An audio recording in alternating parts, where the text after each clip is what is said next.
சமீப காலங்களில் குறிப்பாக 2000க்கு பிந்தைய வாலிபர் சமுதாயம் மார்க்கத்திலே அவர்களுக்கான தொடர்பு என்பது அருகி வருவதை, குறைந்து வருவதை நாம் பார்க்கலாம்.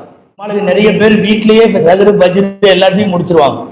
ஏன்னா அன்னைக்கு காலையில பார்த்த சகர்ல அவர் சாப்பிட்டு ஃபுல் லோடு, சாதாரண நேரம் சாப்பிட்ற மாதிரி சகர் சாப்பிட்றது இல்லை. சகர்ல இதுவரையும் சாப்பிடுவார். இந்த கழுத்து இதுக்கெல்லாம் அந்த இதுவரைக்கும் ஃபுல் ஓன மாதிரி வந்துடும். மார்க்கத்தின் மீது ஒருவன் பொறுமையாக மார்க்க சட்டப்படி வாழுவது என்பது, மார்க்கத்தின் மீது பொறுமையாக நிலைத்திருப்பது என்பது, இஸ்லாமிய முறைப்படியே ஒருவன் வாழ வேண்டும் என்று நினைப்பது கையிலே நெருப்பு கங்கை வைப்பதற்கு சமம். அஸ்ஸலாமு அலைக்கும் வரஹ்மத்துல்லாஹி வபரகாத்துஹு. நஹ்மதுல்லாஹல் அஸீம் நுஸல்லி வ நுஸல்லிமு அலா ரசூலில் கரீம். அம்மா பஅத். فقد قال الله سبحانه وتعالى في كلامه القديم والفرقان الحميد: أعوذ بالله من الشيطان الرجيم، بسم الله الرحمن الرحيم. ومن يبتغي غير الإسلام دينا فلن يقبل منه وهو في الآخرة من الخاسرين. صدق الله العظيم. وقال رسول الله صلى الله عليه وسلم: سيأتي على الناس زمان الصابر فيهم على دينه كالقابض على الجمرة. صدق رسول الله صلى الله عليه وسلم. அளவற்ற அருளாளனும் நிகரற்ற அன்புடையவனுமாகிய எல்லாம் வல்ல அல்லாஹ்வின் பெயரால் துவங்குகிறேன். அருமைநாயகம் முஹம்மது ரசூலுல்லாஹ் ஸல்லல்லாஹு அலைஹி வஸல்லம் அவர்களின் மீதும், நற்பாக்கியங்கள் நிறைந்த அவர்களுடைய உம்மத்தின் மீதும், குறிப்பாக சங்கையான இந்த மஜ்லிஸில் சங்கமித்திருக்கிற நம் அனைவர் மீதும் எல்லாம் வல்ல அல்லாஹுவின் நல்லருள் என்றென்றும் நிறைவாக உண்டாவதாக. ஆமீன். அல்லாஹுவின் பேரருளால் இந்த இனிய மாலை நேரத்தில் அல்லாஹுவை பற்றியும் அவனது ரசூலை பற்றியும் அவனுடைய மார்க்கத்தை பற்றியும் சில செய்திகளை உங்கள் செவிகளிலே சேர்க்கும் நல்வாய்ப்பை அல்லாஹ் தந்திருக்கிறான். அல்ஹம்துலில்லாஹ். எல்லாம் வல்ல அல்லாஹ்விடத்தில் துஆ செய்கிறேன். அல்லாஹ் ஜல்ல ஷானுஹு தஆலா பயன் தரும் விஷயங்களை பேசவும் நாம் கேட்கவும், தொடர்ந்து அது குறித்து சிந்திக்கவும், வரும் நாட்களிலே செயலாற்றவும் அல்லாஹ் அருள் புரிவானாக. ஆமீன். அன்பானவர்களே, அல்லாஹுவால் அங்கீகரிக்கப்பட்டு அல்லாஹுவால் வகுத்து தரப்பட்ட ஒரு சத்திய சன்மார்க்கமான இஸ்லாத்தில் நாமெல்லாம் முஸ்லிம்கள் என்கிற அடைமொழியோடு மிகுந்த கண்ணியத்தோடு நாம் பயணப்பட்டிருக்கிறோம். நாம் சார்ந்திருக்கிற மார்க்கமான இஸ்லாம் மனிதர்கள் கண்டுபிடித்த மார்க்கம் அல்ல. இஸ்லாமை ஏதோ ஒரு காலத்தில் மனிதர்கள் அமர்ந்து அவர்களின் கூட்டு முயற்சியால் மனிதர்கள் உருவாக்கிய சட்டமோ கொள்கையோ கோட்பாடோ மனிதர்களின் விருப்பு வெறுப்புகளோ இந்த மார்க்கத்தில் இல்லை. இந்த மார்க்கத்தை வடிவமைத்தவன் அல்லாஹ். இந்த மார்க்கத்தின் சட்டங்களை சொன்னவன் அல்லாஹ். இதற்கென்று இருக்கிற கொள்கை கோட்பாடுகளை வரையறுத்தவன் அல்லாஹ். எனவே இஸ்லாம் அல்லாஹுவின் கண்டுபிடிப்பு, மனித கண்டுபிடிப்பு அல்ல. திருக்குரானின் வழி நெடுகிலும் ஒரு வாசகம் நாம் அடிக்கடி கேள்விப்பட்டிருப்போம்: இன்னல்லாஹ் அஸ்தஃபா லக்குமுத்தீன். அல்லாஹ் உங்களுக்கு ஒரு மார்க்கத்தை தேர்ந்தெடுத்தவன் அவன். இஸ்லாம் என்பது நம்முடைய தேர்வு அல்ல, அல்லாஹ்வுடைய தேர்வு. இஸ்தஃபா லக்குமுத்தீன், உங்களுக்கென்று ஒரு மார்க்கத்தை அவன் தேர்வு செய்தான். ஃபலா தமூதுன்ன இல்லா வ அன்தும் முஸ்லிமூன். நீங்க மௌத்தா போறதா இருந்தாலும் முஸ்லிமாக மட்டும் தான் மரணிக்க வேண்டும். இது குர்ஆன் சொல்லுகிற கூற்று. மீண்டும் மீண்டும் இன்றைய இளம் தலைமுறைக்கு, நாளைய தலைமுறைக்கு அழுத்தமாக சொல்லப்பட வேண்டிய, பதிய வைக்க வேண்டிய செய்தி இது. அல்லாஹுவின் மார்க்கமாகிய இஸ்லாத்தில் அழுத்தமாய், பிடிப்பாய், உறுதியாய் என்றைக்கும் மாறாத தோரணையில் இந்த மார்க்கத்திலே பயணிக்க வேண்டும். அல்லாஹ் தேர்ந்தெடுக்கிற மார்க்கத்திலே வாழ்ந்து அதிலேயே மரணிக்கவும் வேண்டும். இது குர்ஆன் சொல்லுகிற செய்தி. நான் உங்களிடத்தில் இன்றைக்கு இருக்கிற பெண்கள், இளைஞர்கள், இன்றிருக்கிற சமுதாய சூழ்நிலை, இவைகளை பற்றி எல்லாம் பேசுவதற்கு முன்னால் ஒரு முன்னுரையாய் 1-2 செய்திகளை சொல்லிக் கொண்டிருக்கிறேன். அழுத்தமாக அடுத்த தலைமுறைக்கு சொல்ல வேண்டிய செய்தி, இந்த மார்க்கம் நம் உயிரினும் மேலானது. எத்தனை கோடி கொட்டி கொடுத்தாலும் நம்மால் பெற முடியாத பெறுதற்கரிய பேரு பாக்கியம் இஸ்லாமிய மார்க்கம். யார் செய்த நல்ல துவாவோ கேட்காமலே நாம் எல்லாம் முஸ்லிம்கள். என்னை முஸ்லிம் ஆக்கு என்று நான் கேட்கவில்லை. அல்லாஹ் முஸ்லிம் பெற்றோரின் வயிறிலே பிறக்க வைத்தான். கேட்காமலேயே இந்த மார்க்கத்தை பெற்ற காரணத்தால் இங்கே சில பேர் இஸ்லாத்தை தேர்ந்தெடுத்து வருகிறார்கள் அல்லவா, அவர்களை விட நாம் கொஞ்சம் பலவீனமாக இருக்கிறோம். நீங்கள் உலகம் முழுக்க தேடி பாருங்கள். பல்வேறு மதங்களில் இருந்து, வேறு பல கொள்கைகளில் இருந்து இஸ்லாமை தேர்வு செய்து யாரெல்லாம் முஸ்லிம் ஆனார்களோ அவர்களுக்கு தெரிகிற அளவுக்கு இஸ்லாத்தினுடைய மதிப்பும் மரியாதையும், பரம்பரை முஸ்லிம்கள் என்று நாம் சொல்லிக் கொள்ளுகிற தந்தை பாட்டன் பூட்டன் என்றெல்லாம் வழி வழியாக முஸ்லிமாக இருக்கிற நமக்கு அதன் மரியாதையில் கொஞ்சம் தொய்வு, கொஞ்சம் சுணக்கம், கொஞ்சம் தளர்வு தெரிவதை நாம் பார்க்கலாம். அல்லாஹ் பாதுகாக்க வேண்டும். என்ன கைமாறு செய்தாலும் திரும்ப பெற முடியாத பெரும் பாக்கியம் சத்திய இஸ்லாத்தில் அல்லாஹ் நம்மை எல்லாம் வைத்திருக்கிறார். இது முதல் செய்தி. இரண்டாவது செய்தி, உலகத்தில் எம்பெருமானார் முஹம்மது ரசூலுல்லாஹ் ஸல்லல்லாஹு அலைஹி வஸல்லம் அவர்களை போல் உலகத்தில் ஒரு சிறந்த தலைமை, வழிகாட்டி, முன்னோடி, வாழ்வியல் நெறிகளை சொல்லி தந்த தலைவர் ஆல்மோஸ்ட் உலகத்தில் யாரும் இல்லை. இந்த நம்பிக்கை முதலில் முஸ்லிம்களுக்கு வேண்டும். நான் பெற்றிருக்கிற தலைவர், எனக்கு வழிகாட்டுகிற தலைவர், என் வாழ்வியல் முன்னோடி, எனது மார்க்கத்தினுடைய தலைவர் போல் உலகத்தில் யாரும் இல்லை. யாரையும் அண்ணாந்து பார்க்க வேண்டிய அவசியம் நமக்கு இல்லை. ஆஹா, அங்க நல்லா இருக்கு, இங்க நல்லா இருக்கு, யாரையும் போய் பின்னாலே துரத்தி போகவோ அண்ணாந்து பார்க்கவோ அவர்களின் சட்டங்களும் கொள்கைகளும் நன்றாக இருக்கிறது என்று சொல்லுகிற சூழல் இந்த மார்க்கத்தை பின்பற்றுபவர்களுக்கு வராது. காரணம், நாம் பெற்றிருக்கிற பெருந்தலைவர் பெருமானார் ஸல்லல்லாஹு அலைஹி வஸல்லம் போல் ஒப்பும் உயர்வும் உள்ள தலைவர்கள் உலகத்தில் இல்லவே இல்லை. இதை இளம் தலைமுறைக்கு ரொம்ப அழுத்தமா சொல்லி தரணும். ஏன்னா மேம்போக்காக அவர்கள் எல்லாம் ஒரு இஸ்லாமிய டச்சில் இருக்காங்க, ஆழமாக இல்லை. நான் ஆண்களையும் சொல்லுகிறேன், பெண்களையும் சொல்லுகிறேன். சமீப காலங்களில் குறிப்பாக 2000க்கு பிந்தைய வாலிபர் சமுதாயம் மார்க்கத்தில் அவர்களுக்கான தொடர்பு என்பது அருகி வருவதை, குறைந்து வருவதை நாம் பார்க்கலாம். 2K கிட்ஸ் சொல்றாங்கல்ல, ஜென்சி தலைமுறையினர் அப்படின்னு சொல்றாங்க. இந்த 25 வருஷமா சுமார் 2000 இருந்து 2025 வரைக்கும் உள்ள தலைமுறை, நல்லா சொல்ல போனா மீடியா தலைமுறை, சோசியல் மீடியா தலைமுறை, ஆன்லைன் வாலிபர்கள், இப்படி என்ன பேர் வேணாலும் சொல்லலாம். அவனுக்கு தாயை விட, தந்தையை விட, மனைவியை விட, மக்களை விட, மார்க்கத்தை விட, மற்ற எல்லாரையும் விட அவனுக்கு ஆக பிடிச்ச ஒரே ஒரு பொருள் மொபைலும், அதன் வழியே ஆன்லைனும், அதுக்குள்ள இருக்கிற சோசியல் மீடியாவும். சோறு தண்ணி இல்லாம கூட இருந்துருவான், அதை புடுங்கினா உயிரோடு இருக்க மாட்டான். அதனாலதான் அதுல சார்ஜ் தீர்ந்து போனாவே டெத் ஆயிருச்சுங்கிறான், இன்னும் மௌத்தா போயிட்ட மாதிரி. அதோடு இருக்க வேண்டும். ராத்திரி 1 மணி 2 மணி வரை இருக்கிறான். இந்த தலைமுறை தூங்க செல்லுவதற்கு ராத்திரி 1 மணி 2 மணி ஆகுது. சஹாபாக்களுடைய வரலாறுகளை பார்க்கிறோம்.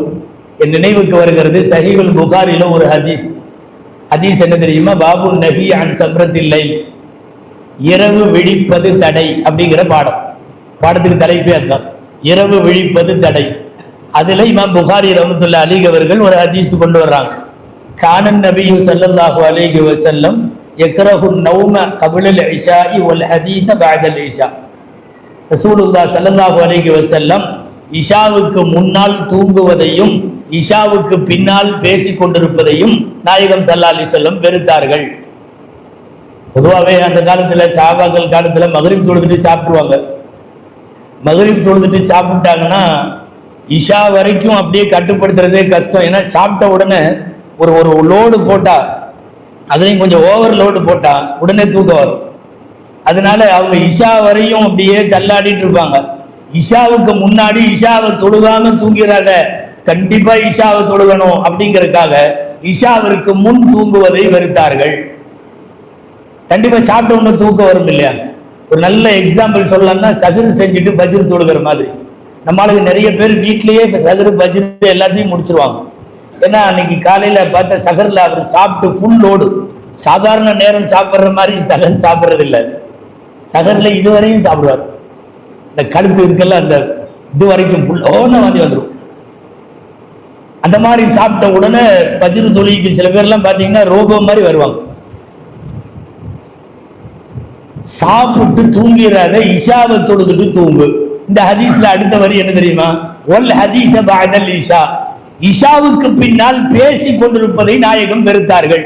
அதாவது பக்கத்து வீட்டுக்காரன்ட்டையோ வீட்லையோ திண்ணையிலையோ தெருவிலையோ அங்காங்க ஊர்ல எங்கேயாவது ஒரு இடத்துல நின்றுட்டு கூட பேச வேணாங்கிறப்போ இந்த மொபைலை கையில வச்சுட்டு சர்வதேச அளவுல பேசிட்டு இருக்கான் நம்ம பையன். கையில மொபைல ராத்திரி 1 மணி வரை யூஸ் பண்ணிட்டு இருக்கிறவன் ஒரு ஆள்கிட்ட பேசல, அவனுடைய 4-5 நண்பர்கள்ட்ட மட்டும் பேசல. அதுவும் சோசியல் மீடியாக்குள்ள போனான்னா, இந்த பேஸ்புக்ல இந்த இன்ஸ்டாக்குள்ள எல்லாம் போனான்னா, இப்போ எல்லாம் பாத்தீங்கன்னா இந்த வாண்டெல்லாம் இன்ஸ்டால இருக்கு, துணுன்னு இருக்கு. இன்னும் அரும்பு மீச கூட முளைக்கல, 10 வயசு 12 வயசு. அவன் இன்ஸ்டால அவனுக்கு ஒரு அக்கௌண்ட் வச்சுட்டு உட்காந்துருக்கான். அவன் அவனுக்கு தேவையானது எல்லாம் போடுறான், அவனுக்கு தேவையானது எல்லாம் எடுத்துக்கிறான். இரவு ராத்திரி 1 மணி வரை. இந்த பாடமே எதற்கு தெரியுமா? இஷாவுக்கு பின்னால் நீண்ட நேரம் விழிக்க வேண்டாம். சஹாபாக்கள், நான் சொல்ல வந்த விஷயம், மகரிபுக்கு பின்னாடியே சாப்பிட்றதுனால இஷாவுக்கு தூக்கத்தோடு தான் வருவாங்க. தொழுத உடனே தூக்கம் வந்துடும், தூங்கிடுவாங்க. ஆக அவர்கள் தஹஜ்ஜத்துக்கு இரவுல 2/3 பகுதி கடந்ததற்கு பிறகு எழ வேண்டும், எழுவார்கள். ஏறத்தாழ 2 மணி 2:30 மணிக்கெல்லாம் தஹஜ்ஜத்துக்கு எந்திரிச்சிருவாங்க. நான் எதுக்கு சொல்ல வர்றேன்?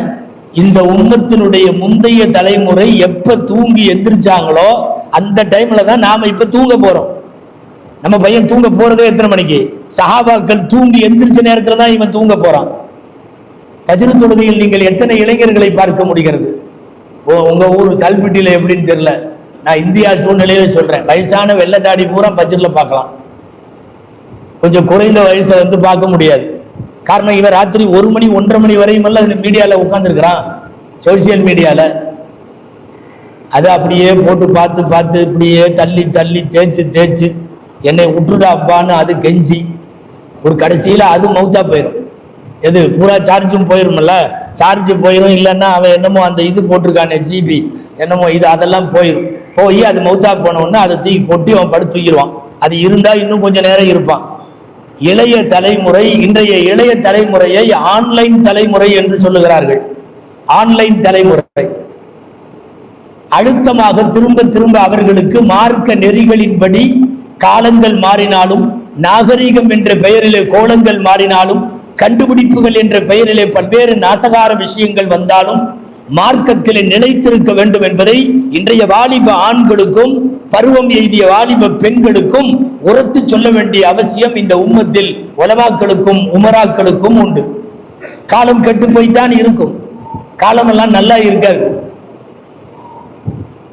ஒரு ஹதீஸ் ஒன்று, நபிகள் நாயகம் ஸல்லல்லாஹு அலைஹி வஸல்லம் பின்னாடி வரக்கூடிய காலத்தை குறித்து எச்சரித்து அவர்கள் சொன்ன நிறைய நபிமொழிகள்ல ஒரு நபிமொழி, சயஅதி அலன் நாஸி ஸமானுன், பின்னால் ஒரு காலம் வரும், அஸ்ஸாபிரு ஃபீஹிம் அலா தீனிஹி கல் காபிதி அலல் ஜமர், மார்க்கத்தின் மீது ஒருவன் பொறுமையாக மார்க்க சட்டப்படி வாழுவது என்பது, மார்க்கத்தின் மீது பொறுமையாக நிலைத்திருப்பது என்பது, இஸ்லாமிய முறைப்படியே ஒருவன் வாழ வேண்டும் என்று நினைப்பது கையிலே நெருப்பு கங்கை வைப்பதற்கு சமம். கையில நெருப்பு கங்கை வச்சிருக்கிறவன் ஸ்டேபிளா வைப்பானா? அப்படியே ஸ்டாண்டர்டா கையை அப்படி வைக்க முடியுமா? கையில நெருப்பு கங்கு, அவன் தடுமாறுவான், துள்ளுவான், கை நடுக்கம் ஏற்படும், வீச நினைப்பான், குறைந்தபட்சம் ஒரு இடத்திலிருந்து இன்னொரு இடத்திற்கு உருட்டுவான். கையில உள்ளங்கையில நெருப்பை வைத்தவன் எப்படி அவனால் அந்த கையில நெருப்பை ஜமாளிக்க முடியாமல் துள்ளுவானோ துடிப்பானோ, அதுபோலத்தான் காலம் செல்ல செல்ல மார்க்கத்தினுடைய சட்ட பிரகாரம் ஒருவன் வாழுவது என்பது கேள்விக்குறியாகிவிடும். இது ரசூல் ஸல்லல்லாஹு அலைஹி வஸல்லம் சொன்னாங்க. சொல்லிட்டு சொன்னாங்க, அவ்வளவு கஷ்டமான காலத்திலும் யாராவது மார்க்க சட்டப்படி வாழ்ந்தால் ஃபலஹு அஜ்ரு மிஅதி ஷஹீதின் மின்கும், உங்கள 100 ஷஹீதுகளுடைய கூலி உண்டு. சில ஹதீஸ்ல இப்படி வருது, அஜ்ரு 50 மின்கும், உங்கள 50 பேருடைய கூலி உண்டு. சொல்றது யார்கிட்ட? சஹாபாக்கள்கிட்ட. நபித்தோழர்களுக்கு ஒரு சந்தேகம், மார்க்க சட்டப்படி போக போக காலம் கெட்டு போன காலத்துல ஒருத்தர் வாழ்ந்தா 50 பேர் கூலினா அந்த காலத்துல உள்ள 50 பேரா இருக்கும். நாமெல்லாம் சஹாபாக்கள், நாம ரசூலை பார்த்திருக்கோம், வகி வர்றதை பார்த்திருக்கோம், ரசூல் ஸல்லல்லாஹு அலைஹி வஸல்லம் காலத்துல வாழ்றோம். நம்மள மாதிரி 50 பேருடைய கூலியா இருக்காது. அவர் காலத்துல கெட்டுப்போன காலத்தில் வாழுகிற ஒருவர் அவர் மாதிரி 50 பேருடைய கூலியா இருக்கும் அப்படின்னு நினைச்சுக்கிட்டு இருந்தாங்க. ஒரு சாபி வாயை விட்டு கேட்டார், யார் ரசூலல்லாஹ், அஜ்ரு 50 மின்னா அம் அஜ்ரு 50 மின்ஹும், இந்த 50 பேர் கூலி அவருக்கு கிடைக்கும் நீங்களே, அந்த 50 பேரு அந்த காலத்துல வாழ்ற 50 பேரா இல்ல எங்கல்ல நபித்தோழர்களாகிய சஹாபாக்களாகிய எங்களை போல் 50 பேரான்னு கேட்டாங்க. ஸல்லல்லாஹு அலைஹி வஸல்லம் சொன்னாங்க, அஜ்ரு 50 மின்கும், உங்களை மாதிரி 50 பேருடைய கூலி. பொல்லாத காலத்திலேயும் மார்க்க சட்டப்படி வாழுவதற்கு முயற்சிக்கிறவருக்கு அல்லாஹ் வழங்கிய கூலி 50 சஹாபாக்களினுடைய கூலி. அவருக்கு அப்பவும் பொறுக்கல அந்த நபித்தோழருக்கு, அது எப்படி நம்மள மாதிரி 50 பேரு கேட்டுருவோம் அப்படின்னு ரசூலுல்லாஹ் திரும்ப கேட்டார். அது ஏன் அப்படி? நாங்கள் உங்கள் காலத்திலே பிறந்தோம், நாங்கள் உங்கள் காலத்திலே வாழ்ந்தோம், உங்களோடு தோழமை கொள்ளுகிற பெரும் பாக்கியத்தை அல்லாஹ் எங்களுக்கு கொடுத்தான். அவங்களுக்கு எதனால 50 சஹாபாக்களின் கூலி? அழகா ரசூலுல்லாஹ் சொன்னாங்க, லிஅன்னகும் தஜிதூன அலல் கைரி அஅவானன் வஹும் லா யஜிதூனஹு, உங்களுக்கு நல்லதை சொல்றதுக்கு நான் இருக்கிறேன்ல, நன்மையை தூண்டுவதற்கு உங்களுக்கு உதவியாளர்கள் இருக்கிறார்கள். ஒரு காலம் வரும் நன்மையை தூண்டுவதற்கு கூட ஆள் இல்லாமல் திரும்பிய திசையெல்லாம் ஆபாசம், அபாயங்கள், அருவருப்பானவை, மானக்கேடானவை, மார்க்கத்திற்கு முரணானவை, அத்துமீறல்கள் அத்தனையும் நடக்கும். நல்ல காரியத்தில் உங்களுக்கு இருப்பது போல் அவானுகள், உதவியாளர்கள் அவர்களுக்கு இல்லை. எனவே அவர்களுக்கு 50 மடங்கு கூடி. இன்னைக்கு இருக்கிற வாலிப சமுதாயத்தை இந்த ஹதீஸனுடைய தொடர்பு படுத்தியே பார்க்கலாம் நாம். அவர்கள் அப்படித்தான் இருக்கிறார்கள். யாராவது கரெக்டா மார்க்க சட்டப்படி ஒரு வாலிபர் வாழணும்னு நினைச்சா, ஒரு வாலிப பெண் வாழணும்னு நினைச்சா முடியாதுங்கிற அளவுக்கு நெருப்புல கையில நெருப்ப வச்சிருக்கிற மாதிரி நாலா பக்கமும் நாசகாரமான விஷயங்கள் இருக்கிறது. அத மொபைல ஓபன் பண்ணாவே போதும், ஏதாவது அசிங்கத்தை பரப்புகிற ஊடகங்களால் இவன் இழுக்கப்படுகிறான். இப்போலாம் இந்த மொபைல்ல உள்ள இந்த நெட்வொர்க் எல்லாம் இருக்கு, அந்த கம்பெனியே அந்த வேலையை செய்யறான். நம்ம சும்மா இருந்தோம்னா கீன்னு மெசேஜ் அடிக்கும், எடுத்து பார்த்தோம்னா அதுல சொல்றான், தனியாக இருக்கிறீர்களா, உங்களோடு பேசுவதற்கு நாங்கள் இருக்கிறோம். நீ என்ன மாமனா மச்சானா, நீ எதுக்கு எப்ப கூட பேசுற? ஒண்ணும் இல்ல, சும்மா இருந்தாவே மெசேஜ் வருது. ஆர் யூ ஃபீலிங் லோன்லி, ரொம்ப வெறுமையா ஃபீல் பண்றியா, தனியா இருக்கிற மாதிரி ஃபீல் பண்றியா, எங்கள்கிட்ட பேசுன்னு ஒரு நம்பர் அனுப்புறான். பேசுறேன்னா அப்படியே கூட்டிட்டு போய் நரகத்தோட பாதாள வரைக்கும் கொண்டு விட்டுருவான். ஒருவன் மார்க்க சட்டத்தை சரியாக பின்பற்றி வாழ முடியவில்லை என்கிற அளவுக்கு இன்றைக்கு நம்மை சுற்றி இருக்கக்கூடிய உலக ஊடகங்கள் எல்லாம் சேர்ந்து நிற்கிறது. குறிப்பா சோசியல் மீடியா. பிள்ளைகளும் அப்படித்தான் இருக்கு, பையனும் அப்படித்தான் இருக்கு. தாய்மார்களும் பயானுக்கு வந்திருக்காங்கன்னு சொன்னாங்க உலமாக்கள். முதல்ல எல்லாம் இந்த பசங்க பிள்ளைங்க பின்னாடி துரத்திக்கிட்டே போவான். அது ஸ்கூலுக்கு போனா போவான், மதரசாவுக்கு போனா போவான், மார்க்கெட்டுக்கு போனா போவான், பின்னாடியே சுத்துவான். கொஞ்சம் இந்த ஆன்லைன் காலத்துல லேசா மாறிடுச்சு போல தெரியுது. இந்த பிள்ளைங்க பின்னாடி துரத்துது. இப்போ இவனை துரத்துது, அவனோட இன்ஸ்டாக்குள்ள வருது, அவனோட ஃபேஸ்புக்ல வருது, அவனோட வாட்ஸ்அப்ல வருது. நாங்கெல்லாம் எங்க பிள்ளைகளை ரொம்ப ஒழுக்கமா வளர்த்திருக்கோம். அப்படி ஆக்கும், இப்படி ஆக்கும், என் புள்ள அப்படி, என்னோட மக இப்படி நல்லா பேசுவார். ராத்திரி 1 மணிக்கு அஸ்ஸலாமு அலைக்கும் கீன்னு பெட்ஷீட்டுக்குள்ள இருந்து சத்தம் வருது. லைட் எரியுது பெட்ஷீட்டுக்குள்ள. ராத்திரி 1 மணிக்கு நீ என்ன பயானா கேட்குற? இல்ல 1 மணிக்கு ஏதாவது சுதேசி இமாமுடைய கிராத்து கேட்குறியா? எவனோ அஸ்ஸலாமு அலைக்கும் அனுப்புறான் ராத்திரி 1 மணிக்கு. இது ராத்திரி 1 மணிக்கு பதில் போடுது வாலைக்கும் சலாம்னு. அன்பானவர்களே, காலம் எவ்வளவு தூரம் போயிருக்கிறது என்றால், மார்க்க சட்ட பிரகாரம் ஒருவன் வாழ நினைத்தால் கூட அவன் வாழ முடியாது என்கிற அளவுக்கு, நெருப்பு கங்கை கையில வைத்திருக்கிற அளவுக்கு இன்றைக்கு இருக்கிற இளைஞர் சமூகம், பருவ பெண்களினுடைய சமூகம் திசை திருப்பப்பட்டிருக்கிறது. அல்லாஹ் பாதுகாக்க வேண்டும். மிகப்பெரிய விழிப்புணர்வை அடுத்த தலைமுறைக்கு நாம கொண்டு போகணும். இப்ப இருக்கிற 60 வயசுக்கு மேல உள்ளவர்களுடைய காலம் எல்லாம் கழிக்கிற போது அவ்வளவுதானே. இந்த உம்மத்துடைய வயசு 60க்கும் 70க்கும் இடையில இருந்தானே ஹதீஸ்ல இருக்கு. அமார் உம்மத்தி மாபைன சித்தீன இல சபைன், என் உம்மத்துல பெரும்பாலான பேருடைய ஆயுள் காலம் 60க்கும் 70க்கும் இடையில. 70க்கு மேல உள்ளதெல்லாம் போனஸ்ல ஓடிட்டு இருக்குன்னு அர்த்தம். ஒன்றும் பயப்பட வேணாம், அல்லாஹ் ஆயுசை நீட்டி கொடுக்கட்டும். இல்ல, இந்த தலைமுறை இப்போது இருக்கிற 60-70 கடந்தவர்கள் விடை பெற்று விட்டால் நாளைய தலைமுறை அந்த இளைஞர்கள்ட்ட தான் இருக்குது. அதனால் தான் அவர்களை செம்மைப்படுத்த வேண்டிய, அவர்களை ஒழுங்காற்றுப்படுத்த வேண்டிய அவசியம் நமக்கு இருக்கிறது.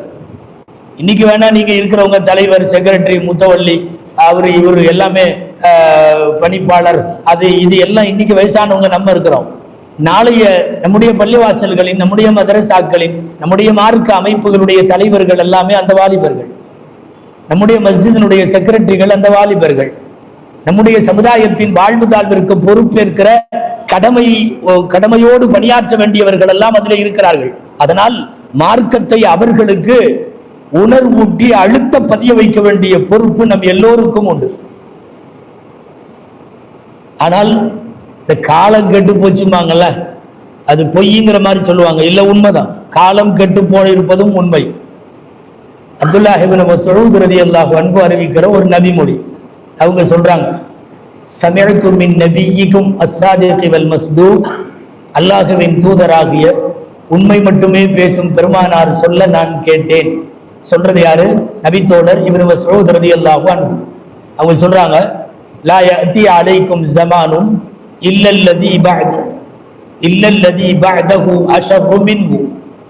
இனிமேல் உங்களுக்கு வரக்கூடிய எந்த காலமாக இருந்தாலும், லா யஅதி அலைக்கும் ஸமான், இனிமேல் உங்களுக்கு வரக்கூடிய எந்த காலமாக இருந்தாலும், இல்லல்லதி பஅதஹு அஷர்ரு மின்ஹு, என்னுடைய காலத்திலே இருந்து அடுத்தடுத்த காலம் முந்தைய காலத்தை விட மோசமாக இருக்கும். இதை அநேகமா எல்லாரும் ஒத்துக்குவீங்கன்னு நினைக்கிறேன். ஒவ்வொரு காலமும் அதற்கு முந்தைய காலத்தை விட மோசமாக இருக்கிறது. என்ன செய்ய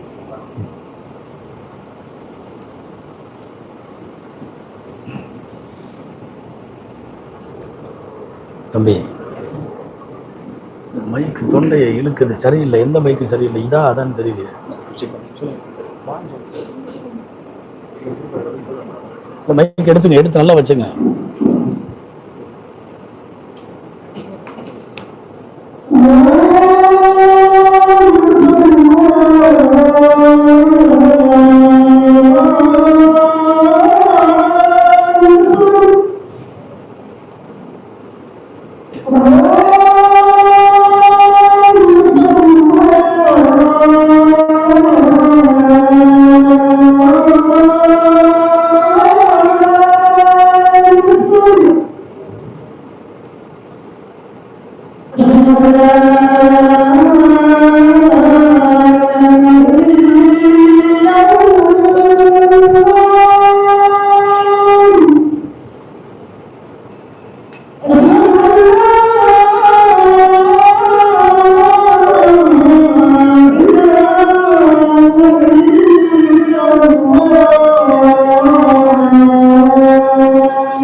இதை கழட்டிடுறேன், இது வேண்டாம், இதுதான் ரொம்ப இடைஞ்சல் பண்ணுது.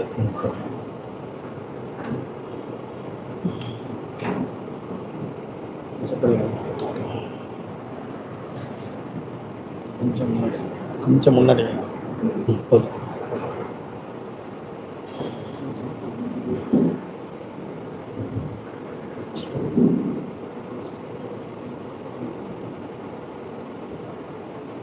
ஹஜ்ரத் அப்துல்லாஹ் இப்னு மஸ்ஊத் ரலியல்லாஹு அன்ஹு அவர்களுடைய ஒரு நபிமொழியை சொன்னோம். இனிமேல் வரக்கூடிய காலம் முந்தைய காலத்தை விட மோசமாக இருக்கும். உண்மைதானே? நீங்க சில பேர் நினைக்கலாம், இல்ல இல்ல முந்தைய காலத்துல எல்லாம் பெரிய அளவுல ஒண்ணும் இல்லை, இன்னைக்கு ரொம்ப நாங்க வளர்ச்சி, இன்னைக்கு ரொம்ப அட்வான்ஸா இருக்கும், அப்படி இப்படி விஞ்ஞானம், தகவல் தொழில்நுட்ப வளர்ச்சி இதெல்லாம் நடந்திருக்கல, முன்னாடி ஒரு காலத்துல ஒண்ணும் இல்லை, முன்னாடி ஒரு போன் பேசுறதுக்கு என்ன கஷ்டப்பட்டாங்க, இன்னைக்கெல்லாம் அப்படியா, இப்படி அமுதுனா அடுத்த நிமிஷம் யூஎஸ்ல உள்ளவன்ட்ட பேசுறோம்ல, இப்படி எல்லாம் நிறைய நினைக்கலாம். ஆன்மீக ரீதியாக, மார்க்க ரீதியாக, வணக்க வழிபாடு ரீதியாக, நன்னடத்தைகள் நன்னெறிகள் ரீதியாக பார்த்தால் முந்தைய காலத்தை விட நாம் மோசம்.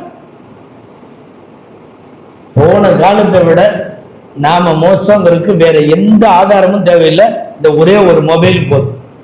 இந்த அது இல்லாத காலத்துல வாழ்ந்தாங்கல்ல, அநேகமா அவங்க எல்லாமே சொர்க்கம் போயிடுவாங்கன்னு நினைக்கிறேன். அவங்க இதை வச்சுக்கிட்டு நம்ம படுற பாடு, இதை ஒரு நாளைக்கு எத்தனை பொய் புரட்டு அது இது காதல வச்சுக்க வேண்டியது. அவன் இங்க கடைவீதியில நின்றுட்டு கல்வெட்டிலே இல்லைங்கிறான், எங்கேயாவது எதையாவது சொல்றான், எங்கேயாவது இருக்கிறதா சொல்றான். 1000 பொய் புரட்டு எல்லாம். மொபைல் இல்லாத காலத்துல வாழ்ந்தாங்கல்ல, அநேகமா சொர்க்கம் போயிடுவாங்க. எல்லாம் கேட்பான், உன் காலத்துல மொபைல் இருந்துச்சா? இல்ல, போ, உனக்கு ஜன்னத்துல் ஃபிர்தௌஸ் போ. போன காலத்தை விட நம்முடைய காலம் சில விஷயங்களில், கண்டுபிடிப்பு விஷயத்தில், கருவிகள் விஷயத்தில், டெக்னாலஜி விஷயத்தில், பொருட்களினுடைய பயன்பாடு விஷயத்தில் வேணும்னா முன்னேறி இருக்கலாம். ஆன்மீக ரீதியாக முன்னேறல, நிச்சயம் முன்னேறல. ஒரு 50 வருஷத்துக்கு முன்னாடி எல்லாம் ஹஜ்ஜுக்கு போயிட்டு வந்த ஹாஜி ஊர்ல இருப்பாங்க, கப்பல்ல ஹஜ்ஜுக்கு போயிட்டு வருவாங்க. வந்தா ஆஜியாரு, வரலன்னா ஜனாசா, முடிஞ்சு மௌத்தா போயிட்டாருன்னு அர்த்தம். அப்படியே கப்பல்ல கடல்ல கட்டி இறக்கி விட்டு வந்துருவாங்க. இந்த பக்கம் எல்லாரும் திரும்பி வந்தப்பதான் தெரியும் ஆஜியாரு மௌத்தாயிட்டாரு. வழியில கப்பல்ல ஹஜ்ஜுக்கு போனவங்க இருக்கீங்களா? போனவங்களை கேட்டு பாருங்க. ஒரு ஜனாசா வைட்டா தளத்துல கொண்டு வந்து வச்சு கப்பல்ல இருக்கிற எல்லா ஹாஜிகளும் ஜனாசா தொழுகுவாங்க, கஃபனு மூஞ்சியை மூடுவாங்க, தலை காலை கட்டுவாங்க, பிஸ்மில்லான்னு கடல்ல அப்படி இறக்குவாங்க. அடுத்த நிமிஷம் அவர் உயிரினங்களுக்கு இரையாகி விடுவார். வீட்டுக்கு தகவல் கூட அவர் மௌத்தா போனது உடனே வராது. அது நடுக்கடல்ல ஜனாசா. கரைக்கு போன பிறகு தகவல் சொல்லப்பட்டு அவர் வந்து சேர்றதுக்குள்ளேயே, தகவல் வந்து சேர்றதுக்குள்ளேயே 6-7 நாள் ஆகி போயிடும். சமயங்கள்ல உடன் போனவங்க வந்து சொல்லுவாங்க, அவங்க மௌத்தாயிட்டாங்க, நாங்க அடக்கிறோம். ரொம்ப கஷ்டப்பட்டு போயிட்டு வந்தவங்க. நான் எதுக்கு சொல்ல வரேன் தெரியுமா? போயிட்டு வந்த ஹாஜியார்கள், எங்களுக்கு தெரிஞ்சு நிறைய ஊர்ல ஹாஜியார் இருக்காங்க. துவா கேட்டா கபூல் ஆயிருக்கு. முன் சஃப்ல நிப்பாங்க. மௌத்தா போற வரையும் ஜமாத்தை விட மாட்டாங்க. ஹஜ்ஜுக்கு போயிட்டு வந்த எத்தனையோ பேர் தஹஜ்ஜத் தொழுகையாளிகளா வஃபாத் வரையும் இருப்பாங்க. எல்லா நேரத்திலையும் அவரை ஜமாத்தோட பார்க்கலாம். உண்மையாலுமே ஹஜ்ஜுக்கு போயிட்டு வர்றது அப்படிங்கிறது அதனுடைய புனிதம். அவர்கள் அன்று பிறந்த பாலகனை போல திரும்பி வந்தார்கள், பாவங்கள் மன்னிக்கப்பட்ட நிலையில் அப்படிங்கிறத பூராமே நாம அந்த ஆஜியார்கள்ட்ட பார்த்தோம். எங்களுடைய இந்தியாவில் சில ஊர்கள்ல அந்த ஊர்லயே கப்பல்ல ஹஜ்ஜுக்கு போன ஆஜியார் ஒருத்தர் எப்போதும் ஜமாத்தோட இருப்பாரு. ஊர்ல பஞ்சம் வந்துச்சுன்னா மழை துளிக்கு போய் எல்லாரும் நின்றுட்டு ஊருக்கு வெளியே ஈதுகா மைதானத்துல அவரை நின்று தான் துவா செய்ய சொல்லுவாங்க. அவர் துவா செய்வாரு, வரும்போது மழையில நினைஞ்சிட்டே வருவாங்க. இந்த வரலாறு நிறைய கிராமங்கள்ல உண்டு. நான் எதுக்கு சொல்றேன் தெரியுமா? இப்போ ஆயிரக்கணக்கான பேர் ஹஜ்ஜுக்கு போறோம். உண்மையாலுமே ஹஜ்ஜுக்கு போயிட்டு ரிட்டர்ன் ஆகி வந்தவங்க எல்லாம் அந்த ஹாஜியாருங்கிற இலக்கணத்தோடு நடந்துக்கிறாங்களா? எத்தனை பேர் ஜமாத்துல பாபந்தியா இருக்கிறது?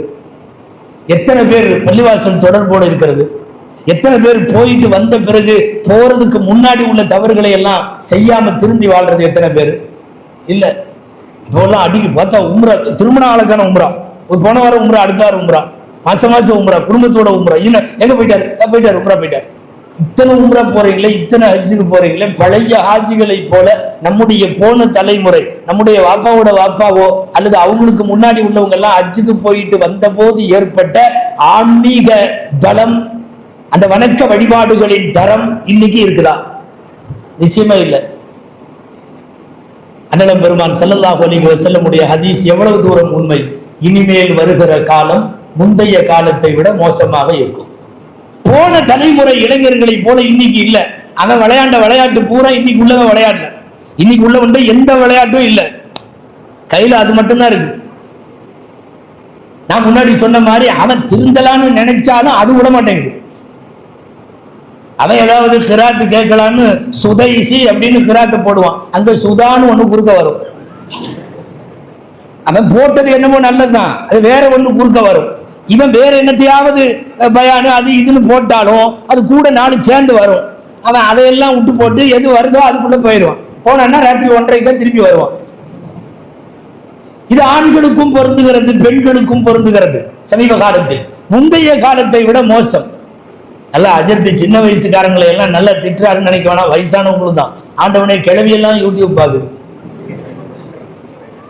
ஆமாங்க, பூரா அதுலதான் இருக்கு. நம்ம நன்னிமா, ராதிமா, பாப்பமா, அந்த அத்தம்மா அந்த மாதிரி இருக்குதுவோ அது ஒரு யூடியூப்பை வச்சுக்கிட்டு இந்த இதை போடுறா அப்படின்னு சொல்லி பேரண்ட போட வச்சு அது கேட்டுட்டு இருக்கு. என்னமோ சில நல்ல சீதவிய பயான் கேட்கறவங்களும் இருக்கிறாங்க.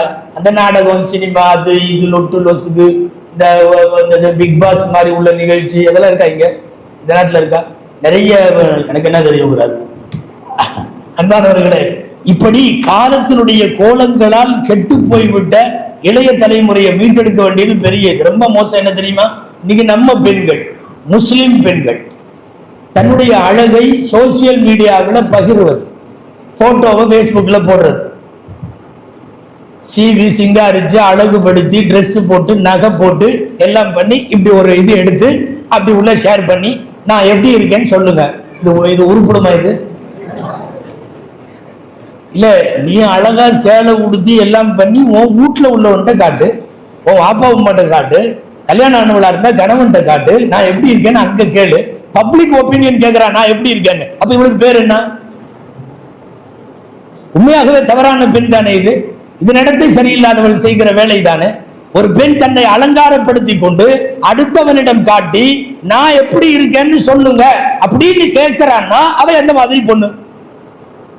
இன்னைக்கு கெட்டு போயிருக்கிற நவீன தலைமுறையினுடைய உச்சகட்ட அசிங்கம் இது. ஒரே ஒரு ட்ரெஸ் மாத்தணும், இன்னொரு போட்டா போடு, உள்ள ஏத்தி விடு. நிறைய பேர், இன்னும் சில பேர் உடம்ப பூரா காட்டி இங்க மட்டும் ஒரு துண்டை போட்டு மாஸ்க் போட்ட மாதிரி மறைச்சுக்கிறது. கொரோனா காலத்துல போட்டோம்ல அந்த மாஸ்க போட்டு மறைச்சு முழுசா காட்டி இதுல தத்துவம் வேற. நான் தான் மறைச்சுதானே காட்டுறேன். என்னத்தை மறைச்ச? ஒரே ஒரு முதல்ல ஆடை அலங்காரங்களை, உன் ஆபரணங்களை, உன் உடல் அமைப்பை இதையெல்லாம் அடுத்தவர்களுக்கு பகிர சொல்லிய அதிகாரத்தை உங்களுக்கு இந்த மார்க்கத்தினுடைய எந்த செக்ஷன் கொடுத்துச்சு? சரியத்தினுடைய எந்த பிரிவு இதை அனுமதிச்சது? பள்ளிவாசலுடைய மெஹராப் இல்லைன்னா ரொம்ப மோசமான பெண் அது. ஹதீஸ்ல ஒரு இஷாரா சொல்லுவாங்கல்ல ஸல்லல்லாஹு அலைஹி வஸல்லம், ஃபஹிய கதா வ கதா. ஒரு நபி மொழியில மோசமான பொம்பளைகளை சொல்றப்போ அந்த பொண்ணு, அந்த பொம்பளை கதா ஓ கதா அப்படிம்பாங்க. கதா ஓ கதான்னா தமிழ்ல கரெக்டா டிரான்ஸ்லேஷன் பண்ணா மேப்படி அப்படின்னு சொல்லுவாங்க. இங்க சொல்ற பழக்கம் இருக்கா? மேப்படி ஒரு மாதிரி ஒரு சம்திங் ராங். இப்படி எல்லாம் சொல்றோம்ல, அந்த வார்த்தையை ரசூலுல்லாஹ் பயன்படுத்துவாங்க. தன் அழகை அடுத்த ஆடவர்கள் ரசிப்பதற்கு எவள் காட்சிப்படுத்துகிறாளோ அவர்கள் காண வேண்டும், ரசிக்க வேண்டும், நன்றாக இருக்கிறது என்று சொல்ல வேண்டும். இவன் எவெல்லாம் இந்த மாதிரி படங்களை பகிர்கிறாளோ நீங்க போய் அதுல உள்ள கமெண்ட் செக்ஷன்ல கொஞ்சம் படிங்க. எவ்வளவு பேர் என்னென்னவெல்லாம் வாந்தி எடுத்து வச்சிருக்கான்னு தெரியும். நீ யார் வீட்டு சீதேவியோ, உன்னுடைய தகப்பனாரா ஆஜியாரா இருக்கலாம், அஜர்த்தா இருக்கலாம், ஒரு நல்ல குடும்பமா இருக்கலாம், நீ தூக்கி உன் போட்டோவை போடுற, உன்னுடைய பதிவை போடுற, என்ன நடக்குது? அவன் வர்ணிக்கிறான், நீ அப்படி இருக்க, நீ இப்படி இருக்க, உன்னுடைய இந்த இது இப்படி இப்படி இருக்குது. அசிங்கமாக கண்ணியமானவர்களால் வாசிக்க முடியாத, அச்சிலற்ற கூடாத கன்றாவி விஷயங்கள் எல்லாம் எழுதப்படுகிறது. இது பேஸ்புக்ல, இன்ஸ்டால உங்களுடைய போட்டோக்களை இப்படி பகிர்றதுக்கு யாரு சொன்னா? சில பேர் எல்லாம் வர வர பிச்சை எடுக்கிற ரேஞ்சுக்கு இறங்கிட்டாங்க. ஆமா, காலத்தால இறங்கணும், ஏதாவது ஒரு படத்தை போட வேண்டியது, நான் நல்லா இருக்கிறேன்னு சொல்லுங்க, மறக்காம லைக் பண்ணிட்டு போங்க. இந்த லைக் பிச்சை எடுக்கிறதுன்னு ஒண்ணு இப்ப புதுசா ட்ரெண்ட் ஆயிட்டு. இந்த பிச்சைக்கு பேர் லைக் பிச்சை. நம்மளாம் சோத்து பிச்சை தானே கேள்விப்பட்டிருக்கோம். ஏங்க, சோத்து பிச்சை, ரொட்டி பிச்சை, இப்படி எல்லாம், இது லைக் பிச்சை. மறக்காம லைக் பண்ணிட்டு போங்க, நான் எப்படி இருக்கேன்னு சொல்லிட்டு போங்க. எங்க சொல்லாம போயிடுவானோன்ட்டு எனக்கெல்லாம் லைக் பண்ணுவீங்களா? இது அட அல்லாஹ், இது என்ன மாதிரி போகும்னு தெரியலையே. அதாவது முந்தைய காலத்தை விட இந்த காலம் மோசமா இருக்குன்னு சொன்னாங்க. இவ்வளவு மோசமாக நாம் வாழ்கிற காலத்திலேயே போகிறது என்பது எவ்வளவு பெரிய அதிர்ச்சியான விஷயம். அழகை வெளிக்காட்ட கூடாது என்பது பெண்களுக்கான சிறப்பு சட்டம். நான் கொஞ்சம் விளக்கமா சொல்லணும்னு நினைக்கிறேன். குர்ஆன்ல சூரத்துன் நூர் கற்பொழுக்கம் குறித்த அனைத்து செய்திகளையும் பதிவு செய்கிற குர்ஆனுடைய அத்தியாயம் அந்நூர் அத்தியாயம். அதனால தான் சொல்லுவாங்க, பெண்களுக்கு என்ன ஓதி தர்றீங்களோ இல்லையோ அந்நூர் அத்தியாயத்தை சொல்லி கொடுத்துருக்கான்னு சொல்லுவாங்க. அந்நூர்ல ஆண்களின் கற்பொழுக்கத்தை அல்லாஹ் முதல் வசனத்துல பேசுறான். என்ன பேசுறான் தெரியுமா? குல்லில் முஃமினீன யகுது மின் அப்சாரிஹிம் வ யஹ்ஃபது ஃபுரூஜஹும். நபியே சொல்லுங்கள், ஆண்களுக்கு என்ன, அவர்கள் பார்வைகளை தாழ்த்திக் கொள்ளட்டும், ஏறெடுத்து அந்நிய பெண்களை பார்க்க வேண்டாம். சரி, வ யஹ்ஃபது ஃபுரூஜஹும், அவர்கள் கற்பொழுக்கத்தோடு இருக்கட்டும், மறைவிடங்களை பாதுகாத்துக் கொள்ளட்டும் என்றால் கற்பொழுக்கத்தோடு இருக்கட்டும். இந்த ரெண்டு தானே முடிஞ்சு, பினிஷ். தாலிக அஸ்கா லஹும், இது அவர்களுக்கு மிகவும் பரிசுத்தமானது. இதுக்கு அடுத்த வசனம் கேப்பே இல்ல, அடுத்த வசனம் குல்லில் முஃமினாத், நபியே முஃமினான பெண்களுக்கு சொல்லுங்கள். அதே வார்த்தை அப்படியே வருது, யகுதுன மின் அப்சாரிஹின், பார்வையை தாழ்த்தட்டும். அந்த செகண்ட் ஸ்டெப்பும் அப்படியே வருது, வயஹ்ஃபதுன ஃபுரூஜஹுன், அவர்கள் கற்பொழுக்கத்தோடு நடக்கட்டும், மறைவிடங்களை பாதுகாத்துக் கொள்ளட்டும். ஆம்பளைகளுக்கு சொன்ன ரெண்டும் இங்க முடிஞ்சு, சாப்டர் க்ளோஸ், விஷயம் ஓவர். ஆனா இதோட நிறுத்தல, மூணாவது ஒரு எக்ஸ்ட்ரா பாயிண்ட் அல்லாஹ் கொண்டு வர்றான். யகுதுன மின் அப்சாரிஹின் வயஹ்ஃபதுன ஃபுரூஜஹுன் வலா யுப்தீன ஸீனத்தஹுன், தங்கள் அழகை வெளியிலே காட்ட வேண்டாம் என்று நபியே சொல்லுங்கள். இது ஆம்பளைகளுக்கு சொல்லல. ஆம்பளைகளுக்கு ரெண்டு ஸ்டெப் தான், யகுது மின் அப்சாரிஹிம் வயஹ்ஃபது ஃபுரூஜஹும், பார்வைகளை தாழ்த்திக் கொள்ளட்டும், மறைவிடங்களை பாதுகாத்துக் கொள்ளட்டும். மூணாவது ஒரு ஸ்டெப், அழகை வெளிக்காட்ட வேண்டாம்ங்கிறது அங்க வரல. ஆனா அடுத்த வசனத்திலேயே பெண்களுக்கு சொல்லுகிற போது அல்லாஹ் அதை சேர்த்து சொல்லுகிறான், வலா யுப்தீன ஸீனத்தஹுன், அழகை வெளிக்காட்ட வேண்டாம். நமக்கு சொல்லல, ஆனா நாமெல்லாம் காட்டுறதில்லை. சொல்லப்பட்டது அவங்களுக்கு தான், ஆனா அதுவை தான் காட்டுதுவோம். ஏன்னா ஒன்னும் சிம்பிள், ஒரு உதாரணம். ஒரு ஆண் அவன் தொழுகையில மறைக்க வேண்டிய அளவு என்ன தெரியுமா? ஒண்ணு வேண்டாம், இடுப்புல இருந்து முட்டிங்கால் வரைக்கும், தொப்புளில இருந்து முட்டி வரைக்கும் ஒரு துண்டு கட்டிட்டு ஒருத்தர் தொழுதா தொழுகை கூடுமா அப்படின்னா கூடும், கூடும். நம்ம எல்லா ட்ரெஸ்ஸும் போட்டு கண்ணியமா தொழுகிறோங்கிறது வேற. அடிப்படையா பேசா ஒரு தொழுகை கூடும். கூடுமா கூடாதா? முட்டியில இருந்து தொப்புளில இருந்து முட்டி வரைக்கும் ஒரு டவல் கட்டிட்டு ஒருத்தர் தொழுகிறார், கூடுமா கூடாதா? கூடும். ஏன்னா ஆண்களுக்கான அவுரத் என்கிற மறைப்பு பகுதி அவ்வளவுதான். ஆனா பெண்களை பொறுத்தவரை உச்சந்தலையில இருந்து உள்ளங்கால் வரைக்கும் அவுரத், முழுக்க முழுக்க. முகம், கை போன்றவை விதிவிலக்குகளான நேரங்களில் அது விதிவிலக்காக எடுத்துக்கொள்ளப்படும் என்கிற சட்டத்தை தாண்டி டோட்டலா மறைக்கணும். ஆனா நீங்க இப்ப பாத்தீங்கன்னா நம்ம ஆளுங்க, ஆம்பளைங்க, நம்ம பசங்க, பொதுவாகவே ஆம்பளைங்க இங்க கழுத்துல இருந்து காலு வரையும் நீட்டா மறைச்சிருப்போம் ட்ரெஸ்ல. பொம்பளைங்க அப்படி மறைச்சிருக்க மாட்டாங்க. ஓப்பனாவே பேசலாமே. எந்த பையனாவது ஜன்னல் வச்ச சட்டை போட்டிருக்கானா? முதுகுல ஓப்பன் இருக்காது. இங்க வயிறு தெரிகிற மாதிரி இருக்காது. ஆம்பளை கரெக்டா போடுறான். ஆனா அல்லாஹ் ஆம்பளைக்கு அழகை வெளிக்காட்ட வேண்டாம்ன்ற சட்டமே சொல்லல. ஒலா யுபதீன சீனத்தகுன் இங்க இல்ல, அங்கதான் இருக்குது. எங்க மறைக்கணும் அழகை வெளிக்காட்டாதேன்னு சொல்றானோ அவங்கதான் இங்க சைட்ல ஒரு, இந்த சைட்ல ஒண்ணு, அங்க பின்னாடி பின்னாடி ஜன்னல். இப்போ எல்லாம் பின்னாடி துணி இருக்கான்னு தெரியல, அவ்வளவு பெருசு. இப்போ சைட்ல இங்க எல்லாம் ஒரு ஏர் விண்டோ ஒண்ணு, இங்க ஒரு ஒரு ஓட்டங்க. நம்ம யாராவது ஒரு சுப்பாலையாவது இப்படி ஒரு ஓட்டம் இருக்கா? இந்த பக்கம் சைட்ல விண்டோ இருக்கா? பூரா வெளிக்காட்ட வேண்டாம் என்று சொல்லப்பட்ட ஆடை அலங்காரம் பெண்களுக்கானது. இன்னைக்கு உள்ள வாலிப ஆண்களும் சரி, வாலிப பெண்களும் சரி, உச்சகட்ட அபாயம். வெட்கம் வெட்கம் வெட்கமும் ஈமானும் சேர்ந்தது. வெட்கம் போனால் ஈமானும் போய்விடும். ரசூலுல்லாஹ் சொன்னது, வெட்கம் போனால் ஈமானும் போய்விடும். ரெண்டும் சேர்ந்தவை. ஆடு மாடுகளுக்கு வெட்கம் இல்லை. ஒரு மாடு நடு ரோட்ல நின்று யூரின் போறதுக்கு மாடு வெட்கப்படாது. மனிதனாக பிறந்தவன் வெட்கப்பட வேண்டும். ஒரு மாடு குப்பை தொட்டியில படுத்து தூங்கறதுக்கு அது வெட்கப்படாது. நாம அங்கே எல்லாம் படுக்க மாட்டோம். மிருகங்கள் ஒரு இனம் இனத்தோடு சேருவதற்கு இடமும் மறைவும் தேவைப்படாது, மனிதனுக்கு தேவைப்படும். நாம கண்ட இடத்துல ஒண்ணுல ரோட்ல நின்றுட்டு நம்ம சாப்பிடுறது கூட முருவத்துக்கு மாற்றம் என்பார்கள் உலமாக்கள்.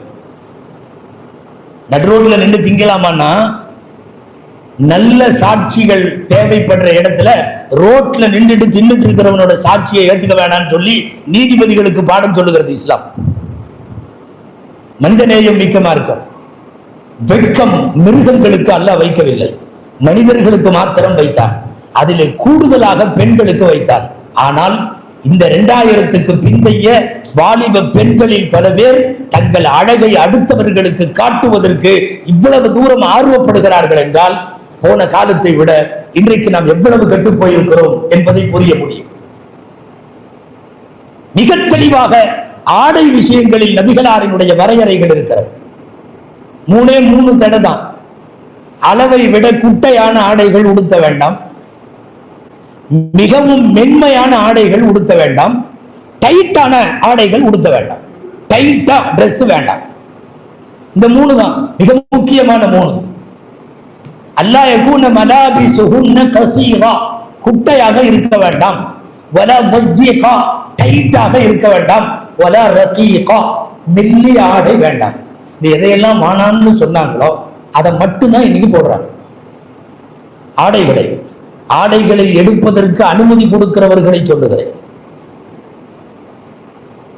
வாலிப ஆண்களும் அப்படி, வாலிப பெண்களும் அப்படி. அன்பான பெருமக்களே, இவங்கெல்லாம் நாளைக்கு புள்ள பெற்று இவங்கெல்லாம் மகன் மகளை எல்லாம் வளர்க்க போறப்போ அந்த குழந்தைகள்கிட்ட இந்த தாயினுடைய ரிஃப்ளெக்ஸ் எப்படி இருக்குன்னு தெரியலையே, அதனுடைய பிரதிபலிப்பு எப்படி இருக்குன்னு தெரியலையே.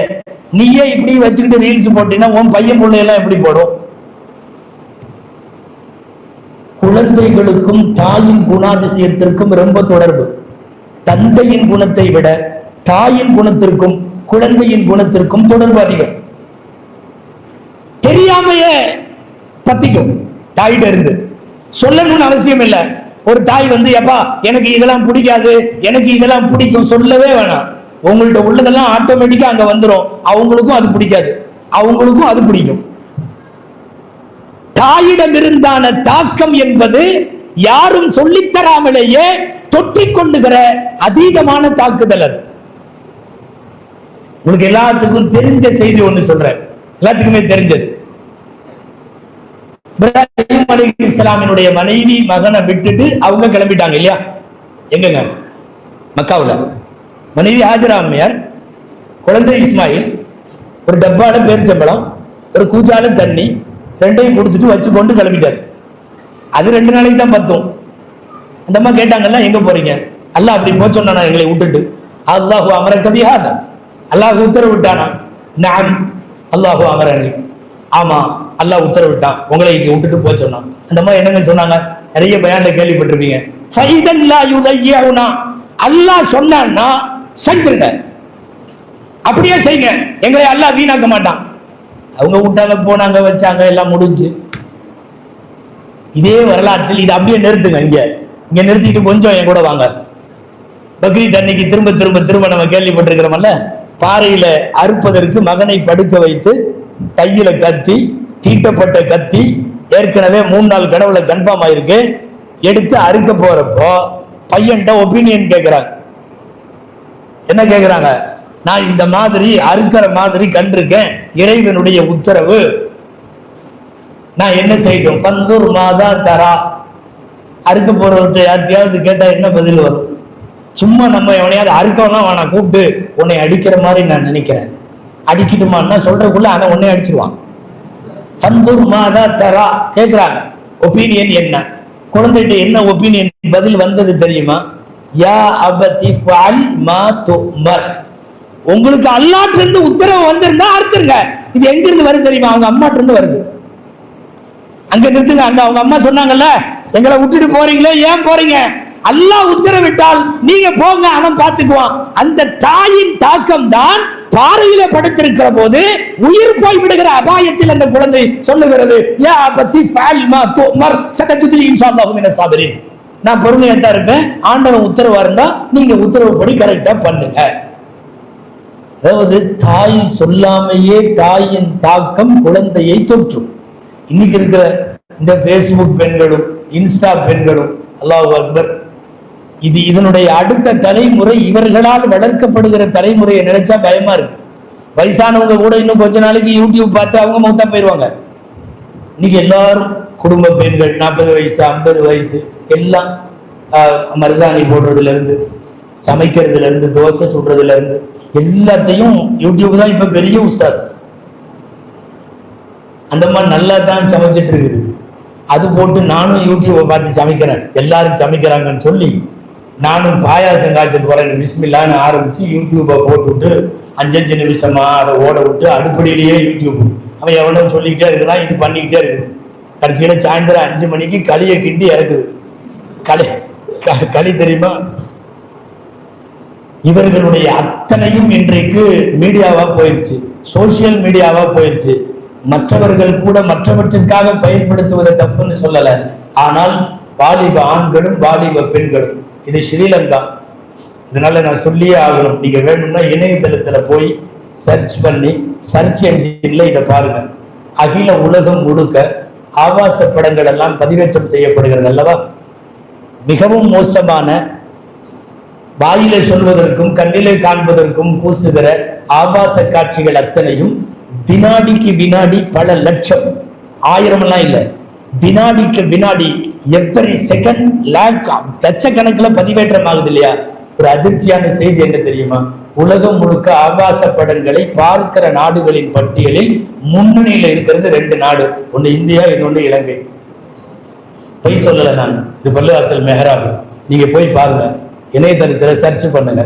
ஆபாசங்க படங்களை அதிகம் பார்க்கிற நாடுகளில் நாம சும்மா உட்காந்துட்டு அமெரிக்காவில எல்லாம் அம்மனமா இருக்கிறாங்க, இதுல அப்படி இருக்கிறாங்க, ஆஸ்திரேலியாவில் அப்படி இருக்காங்க, நியூசிலாந்துல இப்படி இருக்காங்க, நாம விட்டுட்டு இருக்கிறோம். புருடா, உண்மை என்னன்னா ஆபாச படங்களை அதிகம் பார்ப்பதிலும் பகிர்வதிலும் முன்னணியில் இந்த 2 நாடுகளும் இருக்கிறது என்றால், நம்முடைய தாவத்தும் நம்முடைய உழைப்பும் நம்முடைய உபதேசங்களும் நம்முடைய சீர்திருத்தங்களும் போக வேண்டிய தூரம் ரொம்ப தூரம்.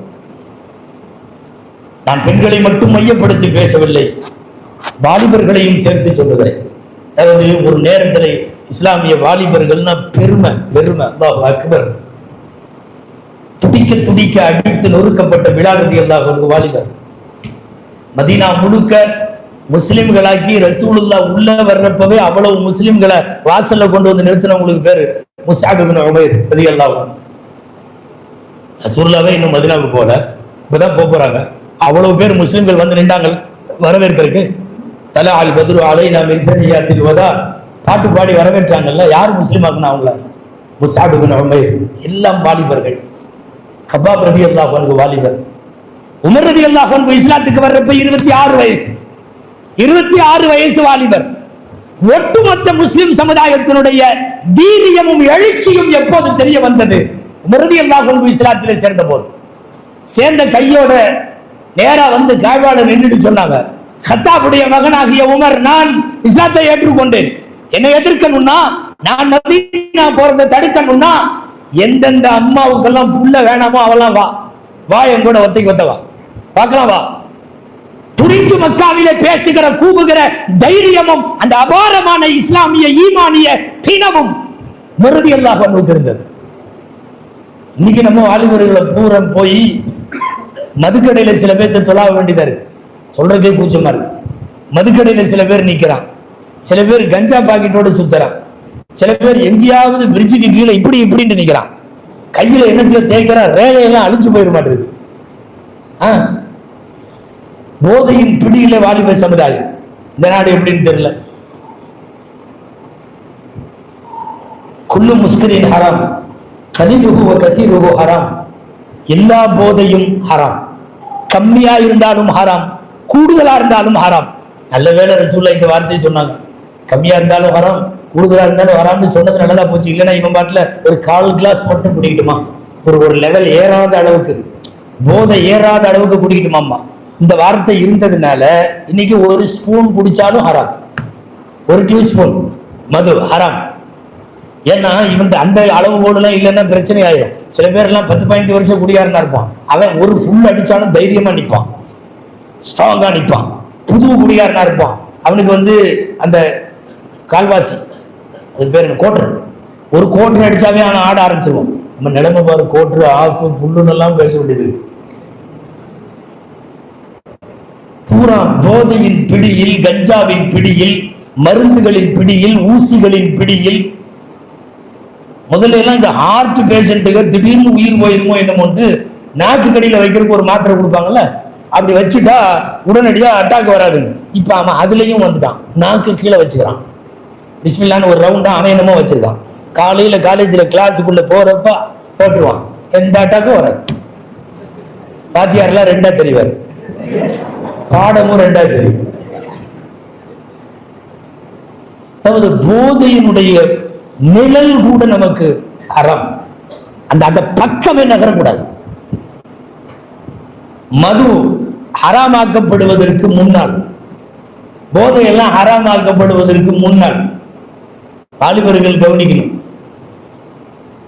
ஒரு கிராமவாசி ஒருத்தர் ரசூலுல்லாஹ் பார்க்க வந்தார். அவர் என்ன நினைச்சுக்கிட்டாரு, இன்னும் மதுவெல்லாம் ஹராம் இல்ல, எல்லாம் குடிப்பாங்க போல தெரியுது, நம்ம ஊர்ல இருந்து முதல்ல முஸ்லீம் ஆகி நாம ரசூலுல்லாஹ் பார்க்க போறோம், நம்ம சார்பா ஏதாவது ஒரு கிஃப்ட் கொண்டு போவோம்னு ஒரு டின்னு நிறைய சரக்கு தூக்கிட்டு வந்தார்.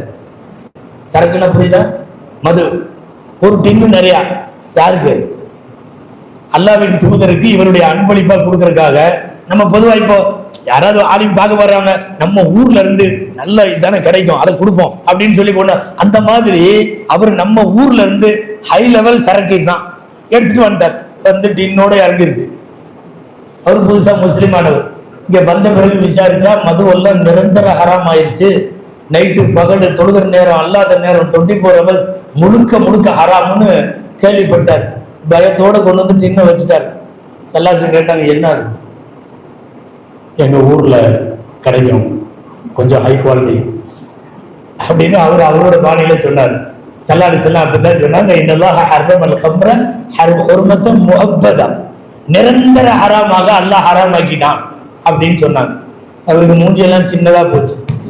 அது எப்படியாவது அல்லாஹ்வுடைய தூதர் கொஞ்சம் குடிக்கணும்னு நினைச்சிருப்பாரோ என்னமோ. அப்புறம் சொன்னாரு, சரி பரவாயில்ல, இது சரக்கு நல்ல சரக்கு, மார்க்கெட்ல நல்லா போகும், அதனால நான் இதை எடுத்துட்டு போய் வித்தர்றேன்னு சொன்னார். எடுக்க போனார். சல்லல்லாஹு சொன்னாங்க, எது குடிக்கிறது ஹராமோ அதை விற்கிறதும் ஹராமுன்னாங்க. எங்க அப்படித்தானுங்க, இன்னைக்கு பன்றி எரிச்சு ஹராமு, நம்ம கடை வைக்கலாமா? கூடாது. எது குடிப்பது ஹராமாக்கப்பட்டதோ அது விற்பனையும் ஹராமாக்கப்பட்டது அப்படின்னு சொல்லிட்டாங்க.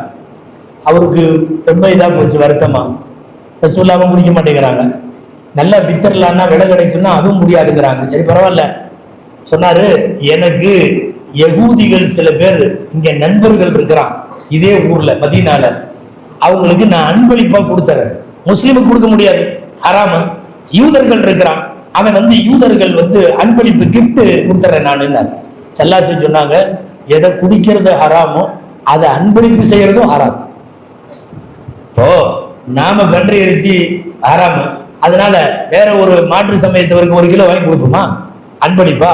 நம்ம அன்பளிப்பா வேற ஏதாவது கொடுக்கலாம், அத்தர் கொடுக்கலாம், வேர்ச்சம்பழம் கொடுக்கலாம், என்னத்தையாவது கொடுக்கலாம். இதை கொடுக்க முடியாது. எனவே தடுக்கப்பட்ட ஒரு பொருளை நாம் பயன்படுத்துவது முடியாது, விற்பனை செய்வது முடியாது, அன்பளிப்பு செய்யறது முடியாது. அவர் ஒரு வழியா நொந்து போய் கடைசியா கேட்டே போட்டார், யாரு சொல்லலாம், நான் இதை என்ன பண்ணட்டும்?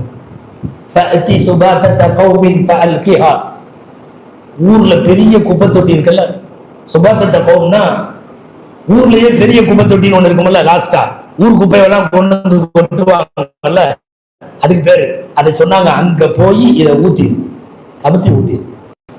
ஒட்டுமொத்த ஊருடைய நஜீசுகளும் வந்து கலக்கிற நாரி போன ஒரு தொட்டில போய் இதை போட்டுட்டு வந்துருன்னு அல்லாஹ்வின் தூதரால் சொல்லப்பட்ட போதை இன்னைக்கு நம்ம பசங்களுடைய கையில. அவன் எப்ப பார்த்தாலும் எதையோ நசுக்கிட்டே இருக்கிறான், என்னத்தையோ உருட்டிக்கிட்டே இருக்கிறான். சில பேர்லாம் ரொம்ப நேரம் என்னென்னமோ பண்றான், ஃபேக்டரியில தயார் பண்ற மாதிரி. இங்க இது பண்ணி அது பண்ணி கடைசியில இப்படி கையில எடுத்துட்டு லெப்ட்ல பாக்குற ரைட்ல பாக்குற, டபக்குன்னு வாயை திறந்து உள்ள வைக்கிறான். இந்த கபர்குழியில மண்ணை போட்ட மாதிரி டபக்குன்னு உள்ள இறக்கி வச்சிருவான். அவ்வளவுதான், பல்லு புடுங்கின மாதிரியே பேசுவானுங்க. அப்பதான் பல்லு புடுங்கிட்டு வந்தா சில பேர் எப்படி பேசுவாங்க, அந்த மாதிரி அறவாசினா அல்பாதுகள் வார்த்தைகள்லாம் வரும். முஸ்லிம் வாலிப சமுதாயத்தினுடைய இன்றைய போங்கு ரொம்ப வருத்தமாக இருக்கிறது. அன்பானவர்களே, நான் துவக்கத்திலே சொன்னதை மீண்டும் நினைவுபடுத்துகிறேன். ஒரு காலம் வரும், மார்க்கப்படி வாழ முடியாத சூழல்ல நாலா பக்கமும் கெட்டவைகள் வரும். மார்க்கப்படி வாழணும்னா கையில நெருப்பு கங்கு வச்சிருக்கிற மாதிரி இருக்கும்.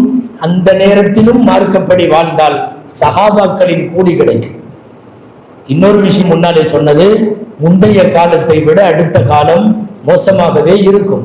எனவே வீடுகளில் தயாராகிற உங்களுடைய வாலிப ஆண்கள், உங்களுடைய வாலிப பெண்கள், இனி வர்ற காலமெல்லாம் எப்படி தெரியுமா? என் பையன் எந்த போதை பழக்கமும் இல்லை, என் பிள்ளைக்கு தவறான எந்த கான்டாக்டும் இல்லை, என் பெண் பிள்ளைக்கு இப்படிங்கிற மாதிரி இருந்தாவே அந்த வீடு சாலிகான வீடாக மாறிவிடும். அப்படி ஒரு அபாயம் உண்டு. வளரும் தலைமுறைக்கு இந்த ரெண்டு விஷயத்தை அழுத்தமாக சொல்லுங்கள். இஸ்லாம் அல்லாஹ் தேர்வு செய்து நமக்கு கொடுத்த மார்க்கம்.